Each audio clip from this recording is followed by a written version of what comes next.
अस्सलाम वालेकुम। मेरा नाम सिराज है, ठीक है, और हमारी कंपनी का नाम हनीफ मसाला है। हम बेसिकली जोड़िया बाज़ार कराची से हैं, ठीक है, और हम लोग जो हैं वो स्पाइसेस में काम करते हैं, ठीक है, रॉ स्पाइसेस में भी करते हैं, और हमारे पास 75 प्लस रेसिपी मिक्सेस हैं, ठीक है। इसके अलावा हमारे पास हलीम मिक्स, जैसे आपने जो शान का और इस्तेमाल किया होगा, ठीक है, वो भी हैं, सही है। रॉ स्पाइसेस भी करते हैं, ठीक है, जैसे लाल मिर्ची होगी, हल्दी हो गई, धनिया हो गया, ठीक है, ये सब भी हमारे पास अवेलेबल होता है।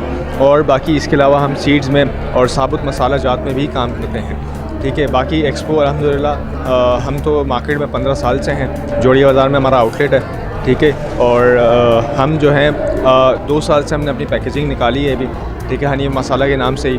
इस तरह से हम उसको अभी इंट्रोड्यूस करवा रहे हैं मार्केट में। एक्सपो में हमने इसलिए लगाया ताकि हमें थोड़ा एक्सपोजर मिले, ठीक है, हमारे ब्रांड को लोग जानें, और इसके अलावा एक्सपो में लगाना चाहिए, ठीक है, फ़ायदा है। हम लोग को अच्छा रिस्पांस मिल रहा है, यहाँ पर लोग आ रहे हैं, हमारे बारे में जान रहे हैं, बिज़नेस मीटिंग्स भी हो रही हैं, लोग पहचान रहे हैं, दूसरे बिज़नेस जान रहे हैं हमें, ठीक है। तो ये है कि अच्छा फ़ायदा है, ठीक है, लगाना चाहिए लोगों को इस तरह से।